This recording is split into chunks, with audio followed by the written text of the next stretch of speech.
I settled for you because I thought I couldn't do better. Turns out I was wrong, she said while leaving me for her coworker. So I found someone who knew my worth. Now she's showing up uninvited to my engagement party. Hey viewers, before we move on to the video, please make sure to subscribe to the channel and hit the like button if you want to see more stories like this. Thanks. 2 years. That's how long I thought we were building something real together. I'm Mike, 28, and I work in logistics for a mid-sized distribution company. Not glamorous, but steady. Good benefits, room for growth. The kind of job that lets you plan ahead, save money, think about a future. Sarah was 26, worked in marketing at some tech startup downtown. Always talking about disrupting markets and scaling her personal brand. I loved how ambitious she was. We'd been living together for 8 months in a decent one-bedroom apartment. Split the rent, shared the chores, talked about getting a bigger place eventually. I'd been ring shopping for 3 months, had $8,000 saved up for something she'd actually want to wear. Nothing crazy expensive, but not some discount store garbage either. The plan was to propose during our vacation to Colorado next month. I'd already booked the cabin, found a hiking trail that ended at this gorgeous overlook. Sarah loved Instagram-worthy moments, and I figured a mountain proposal would give her the kind of story she'd want to tell people. But something had shifted over the past few months. She'd gotten distant, cold even, always on her phone, always stressed about work, always too tired to talk about anything real. When I'd bring up future plans, maybe looking at houses, or what kind of wedding she wanted, she'd change the subject or say she was too busy to think about that stuff right now. I thought it was just work pressure. Her startup was in some kind of funding round, and she'd been putting in crazy hours. She'd started going to networking events, staying out late, coming home smelling like expensive cologne that definitely wasn't mine. When I'd ask about her day, she'd give me one-word answers and disappear into the bathroom with her phone. Just work stuff, Mike. You wouldn't understand the dynamics. I tried harder. Started cooking her favorite meals, doing more around the apartment, planning date nights she'd inevitably cancel. She'd critique weird things. My jeans were too relaxed. My friends were unmotivated. The restaurants I picked were trying too hard. I figured she was stressed and taking it out on me. That's what couples do, right? Weather the tough times together. 3 weeks ago, she mentioned this guy Derek from work, some hotshot account director who drove a BMW and had connections in the industry. Derek thinks we should pivot our whole Q4 strategy, she'd say over dinner, barely touching the pasta I'd spent an hour making. Derek got us into this exclusive client dinner downtown. Derek's so smart about market positioning. Derek. I started making jokes about her work husband, but she didn't laugh anymore. Last Sunday, she'd been out all day at some work friends brunch that apparently lasted until 9 p.m. I'd made dinner, set the table, opened a bottle of wine. When she walked in, she looked at the setup like I'd created some kind of trap. Sarah, we need to talk, I said as she kicked off her heels. I feel like we've been off lately. Are we okay? She paused halfway to the bedroom, didn't turn around. Actually, Mike, yeah? We do need to talk. Something in her voice made my stomach drop. She walked back to the living room, sat on the edge of the couch like she might need to run. I stayed standing. I've been thinking a lot lately. About us. About what I want. She looked at her hands. And the thing is, I don't think this is working. What do you mean? Is it something I did? We can work on. Mike, stop. Just stop. The way she said my name. Like it was exhausting to even say. Look, I need to be honest with you. She finally looked up, and her eyes were completely calm. Not sad, not conflicted. Just decided. I settled for you because I thought I couldn't do better. Turns out I was wrong. The words hit like cold water. I actually took a step back. Seeing someone? For how long? 3 months. She said it like she was telling me the weather. And before you get all dramatic, this isn't some fling. He's what I should have waited for. Derek. She nodded. And honestly, I'm not sorry it happened. I'm sorry I waited this long to do something about it. I sat down hard on the chair across from her. 3 months. While I was saving for a ring, planning a proposal, building what I thought was our life together. So this whole time, when you said you loved me last week, what was that? I did love you. In a way. She shrugged. You were exactly what I needed when I was figuring my life out. You're safe. You're reliable. You take care of things. But I figured it out now. And Derek and I, we just make sense.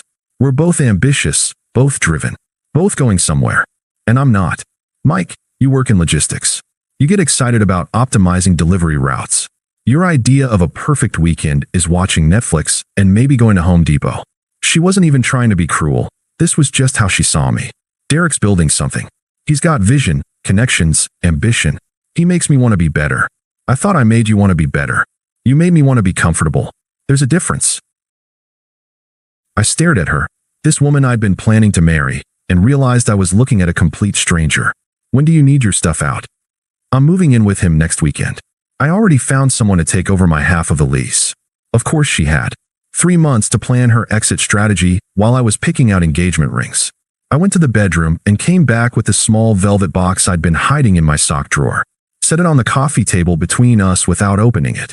I was going to propose next month. In Colorado. Guess you saved us both some embarrassment. For the first time, she looked uncomfortable. Mike, I'll stay at my brother's place this week so you can pack. Leave the key on the counter when you're done. I grabbed my work clothes for the next few days and walked out. Didn't slam the door, didn't yell, didn't ask her to reconsider. What was the point? She'd already made her choice 3 months ago. The week at Danny's place was weird. He kept asking if I wanted to talk about it, get drunk, key her car, something. But what was there to say? She was right about one thing. We didn't make sense anymore. Maybe we never had. I returned the ring and used the money to pay off my car loan. Told my parents and friends the simple truth. Sarah and I broke up. She's with someone else now. I'm handling it fine. Most people wanted details, wanted to comfort me or trash talk her. I didn't give them ammunition. I blocked her on social media but didn't post anything dramatic or delete our old photos like some scorned teenager. Just quietly removed her from my life and focused on work. Funny thing happened over the next few months. Without constantly worrying about making Sarah happy, I had all this mental energy I didn't know what to do with. I started picking up extra projects at work, volunteered for the assignments nobody else wanted. Turns out I was actually pretty good at problem solving when I wasn't second-guessing every decision through the lens of, will this impress my girlfriend? I started going to the gym with Danny, not to get revenge hot or win her back, but because I realized I'd stopped taking care of myself. Started reading again, took weekend trips to places Sarah had always found boring. Went hiking, visited museums, drove through small towns just to see what was there. 3 months after she moved out, my boss offered me the operations manager position. Better pay, better hours, actual leadership responsibilities. The old Mike would have called Sarah immediately to share the good news. New Mike took himself out to a nice dinner and enjoyed the quiet celebration. Sarah texted me twice during those first few weeks. Hey, how are you doing? And later, hope you're well. I didn't respond. What would be the point? Through mutual friends, I heard fragments. Derek's startup was burning through investor money. Sarah had been laid off from her marketing job when the company downsized. She'd moved in with roommates again, couldn't afford the upscale lifestyle Derek had introduced her to. I didn't feel bad for her, but I didn't feel good about it either. It was just information, like hearing about a storm in another state. Then I met Emma. Danny dragged me to his girlfriend's birthday party, and Emma was there. She's a nurse at Children's Hospital, 5 years younger than me, with dark hair and this laugh that made everyone around her smile. We talked for hours about books, about traveling, about the volunteer work she did on weekends. So what do you do? She asked. I work in logistics. Basically make sure stuff gets where it needs to go on time. That sounds really important. I bet people don't realize how much planning goes into just making life work smoothly. I almost laughed. After 2 years of Sarah treating my job like some embarrassing secret, here was someone who actually got it. Emma didn't need me to entertain her, impress her, or prove my worth. She liked hiking and quiet weekends. She thought Home Depot dates sounded fun because she was fixing up her own place. She made me remember who I was before I started trying to be good enough for someone who was always looking for better. 8 months after Sarah left, she started trying to come back. First, it was casual. A text congratulating me on my promotion, which she must have heard about through someone. I deleted it without responding. Then she called me at work. Mike, it's Sarah. Can we talk? Hi, Sarah. I'm at work. I know, I'm sorry. I made a huge mistake. Derek wasn't what I thought he was. I'm seeing someone now. I hope you're doing well. I hung up and went back to my spreadsheet. But she didn't stop. A month later, she was waiting by my car in the parking lot after work. I almost didn't recognize her. The polished, ambitious woman who'd left me had been replaced by someone who looked tired, uncertain. Her BMW was gone. She was standing next to a beat-up Honda Civic. I know I don't deserve this, But can you just listen for 5 minutes? I looked at her, this person who used to be the center of my world, and felt nothing but mild inconvenience. Sarah, I'm meeting someone for dinner. I need to go. Derek he wasn't what I thought. You were right about him. I never said anything about Derek. No, but you would have been right. He was seeing other people. He's broke now, his company failed, and he wasn't a good person. I'm sorry that happened to you. Are you? Because I threw away the best thing I ever had. I was stupid and shallow, and I'm sorry. I unlocked my car. Sarah, I'm not angry at you anymore, but I'm not interested in revisiting this. But we had something real. You said you loved me. I did love you. Past tense. Can't we at least try to be friends? I got in my car and rolled down the window. The Mike you knew doesn't exist anymore. And honestly, I'm grateful for that. She kept trying. Through mutual friends, through LinkedIn messages, through showing up places she knew I'd be. Our friend Tom called me one day, clearly coached. Hey man, Sarah's really struggling. Maybe you could just talk to her? She's in a bad place. Tom, I'm not responsible for Sarah's happiness. I never was. Come on, you two were together for 2 years. Doesn't that count for something? It counted for exactly what it was worth to her, which was apparently not much. Emma knew about Sarah, of course. I'd been honest about my last relationship from the beginning. Does it bother you that she keeps trying to contact you? Emma asked one evening as we cooked dinner together in the house I'd bought 6 months ago. Nothing fancy, but it was mine. More like confused. I keep thinking about what she said, that she settled for me, and wondering why she'd want to settle again. Emma stirred the sauce and considered this. Maybe she realized settling for a good man isn't actually settling. Maybe, but I'm not that man anymore anyway. No, that guy needed her approval to feel good about himself. I don't need anyone's approval anymore, including hers. Emma smiled. Good, because I like this version better. In December, I proposed to Emma. Nothing Instagram perfect or elaborate, just the two of us on a quiet beach during a weekend trip, with a ring I picked out because it reminded me of her, not because it would impress anyone else. She said yes, and we planned an engagement party for January. Small thing, close friends and family, at a nice restaurant I could actually afford now that I wasn't trying to prove anything to anyone. Sarah showed up uninvited. I was talking to my dad when Emma touched my arm and nodded toward the entrance. Sarah stood there in a black dress that probably cost more than she could afford now, looking around like she was searching for something she'd lost.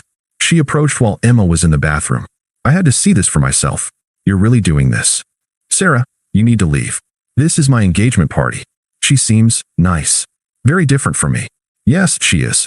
Do you ever think about what we could have been if I hadn't screwed it up? I looked at her, really looked at her, and tried to find some remnant of the feelings I'd had for 2 years. Nothing. Not love, not hate, not even curiosity. I don't think about what we could have been. I know what we were. What does that mean? You were right about one thing. You were settling. But so was I. Emma returned then, carrying 2 glasses of wine. She saw Sarah and her face lit up with genuine kindness. You must be Sarah? Mike mentioned you might stop by. Congratulations on your new job. Sarah stared at Emma like she was trying to solve a puzzle. I watched her take in Emma's easy confidence, her natural beauty, the way she handed me a drink without thinking about it, like taking care of me was just something she did. Thank you, Sarah said quietly. You too, you look happy. We are, Emma said simply. She wasn't rubbing it in or trying to make a point. She was just stating a fact. Sarah mumbled something about congratulations and left. I didn't watch her go. Was that hard for you? Emma asked. I put my arm around her and looked out at our friends and family celebrating our future together. Not really. I barely recognized her. And that was true. The woman who'd left me 18 months ago, who'd called me boring and safe and not good enough, she didn't exist anymore. Neither did the man who'd believed her. I'd spent 2 years trying to be worthy of someone who'd already decided I wasn't worth keeping. Now I was with someone who saw my worth without me having to prove it. Sarah had been right about settling, just not in the way she thought. She'd settled for someone who would chase after her validation instead of waiting for someone who would value what she had to offer. I'd settled for someone who made me smaller instead of waiting for someone who helped me grow. The difference was, I'd learned from my mistake. Based on her showing up tonight, desperate and alone, it seemed like she was still making hers. Emma squeezed my hand. Come on, your brother wants to make a toast. I followed her back to our table, to our life, to the future we were building together. Behind us, the door closed on everything I used to think I wanted. And I'd never been happier to be wrong. Thanks for watching. Make sure to subscribe to the channel and hit the like button. What do you think about this story? Share it in the comments.